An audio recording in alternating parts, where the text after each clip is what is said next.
Thank you, Mr. Speaker, and understand and appreciate the fact that this is legislation that the Conservative Party itself is going to be supporting, which is a positive thing.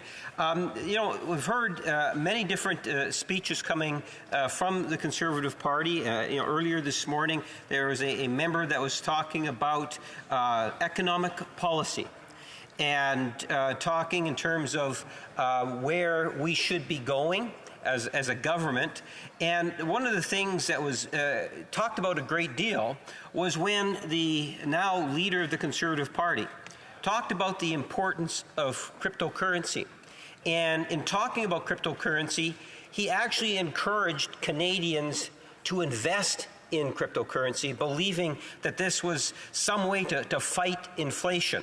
Now, we all know that particular recommendation cost many Canadians to lose a great deal of money, no doubt, those that would have followed the advice of the leader. Can the member indicate to us when she thinks in terms of Conservative policy, was this a policy that the Conservative Party supported back then, or is this something in which today's leader of the Conservative Party had as his own personal idea? The honourable member for Calgary-Midnapore. Merci, Madame la Présidente. Premièrement, je voudrais... Thank you. First of all, I would like to extend my condolences to the victims of Hurricane Fiona. Prayers are with you at this time.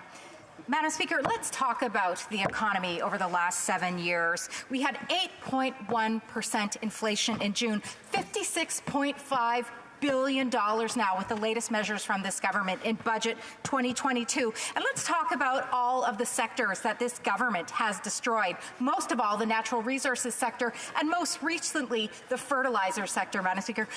I'm very insulted, Madam Speaker, that this member would bring up a fleeting thought, an idea that was discussed during our leadership race. And in my opinion, it's actually a tactic, a mechanism, and an effort to avoid the real problem here, which is also the Band-Aid solution we find in this bill, which is a terrible job with the economy in the last 7 years, Madam Speaker.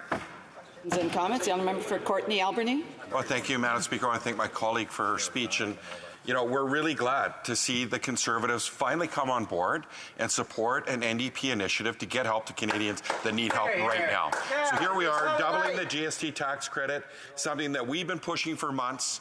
Finally, just yesterday, the Conservatives announced that they're going to support us. So here we are. We see, rising gas prices, rising telecom fees, grocery store prices through the roof, Madam Speaker, fuel prices through the roof, and we see record profits in the banking sector, oil and gas, wireless sector, and the grocery stores. Does my colleague not agree that those companies should pay an excess profit tax like the Conservatives put forward in Great Britain, Madam Speaker? They had the courage where they charged a 25% excess profit tax to give back to the people of Britain to help them with their energy costs. Does my colleague not agree that they should pay their fair share? Honourable member for Calgary-Midnapore. Thank you very much, Madam Speaker, and thank you to my colleague for that question. He's right. This is one area where we do agree, but where my Conservative colleagues and I agree that the NDP have helped the Liberals run this country and our economy into the ground. This is the reason why we have these high gas prices. This is the reason why we have these high food prices. This is a reason why we are encountering all these problems because of the member's question, which is also destroying all of our profitable sectors across the country. So unfortunately, Madam Speaker, his point is the only thing we agree on, whereas my Conservative colleagues and I, we agree in all of these other factors I've mentioned, which is that he and his party are responsible for helping the Liberals to run both this country and our economy into the ground, Madam Speaker. Questions and comments? Questions et commentaires? The honourable member for Victoria. Thank you, Madam Speaker. I want to thank the member for her speech, but it is curious to me because the NDP has been pushing not only for doubling the GST credit for over 6 months now. That help is desperately needed right now, but was needed 6 months ago.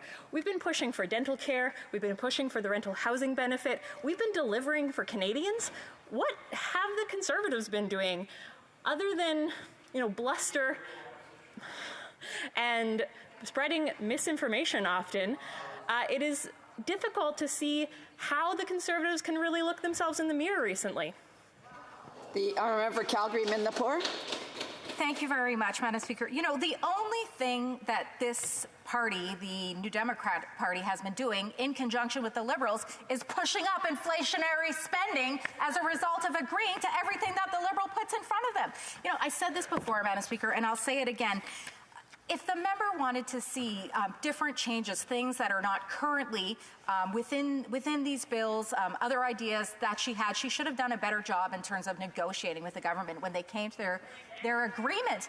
So I find it very rich that she accuses us of inaction when in fact it is her and her party which have done a fantastic job of raising inflationary spending and running this nation into the ground, Madam Speaker. And comments? The honourable for Kamloops Thompson Caribou. Thank you, Madam Speaker. Always a pleasure to rise on behalf of the people of Kamloops Thompson Caribou. And I noted that one of my colleagues just mentioned how can Conservatives look themselves in the eye. We are His Majesty's loyal opposition, while the NDP have become this government's loyal coalition.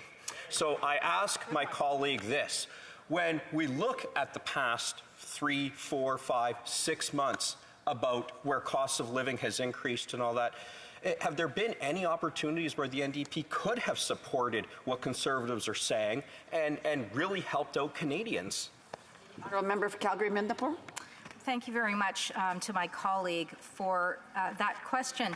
I mean, the reality is that every single word that the member of that party, every single member of that party speaks, it's very hard to listen to, because they are actually working in coordination with this government in an effort to both bring down the economy of this nation, in addition to wedge and divide and create space between Canadians, Madam Speaker.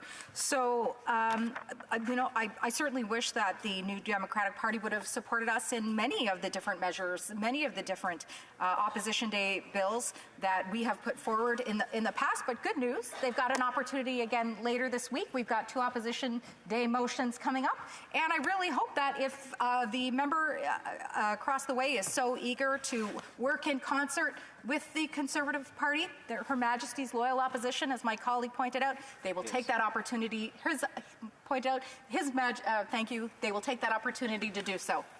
Time for a brief question. The Honourable Parliamentary Secretary, the Government House Leader. Yes, thank you, Madam Speaker. Very quickly, when you take a look at inflation, the member talks a great deal about that. Compare Canada to the rest of the world. Canada is doing exceptionally well, whether it's the United States, United Kingdom, the G20 countries. And I'm wondering if the member could just provide her thoughts as to why she believes when you do a comparison to Canada and the rest of the world, Canada is doing far better in regards to inflation rates than those other countries. Why is that the case?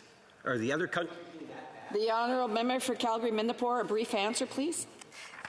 This government has had the opportunity on many occasions to not spend the amount of money that they did to raise inflationary spending, but they didn't choose that, Madam Speaker. They chose to spend, and it's Canadians who will pay for it.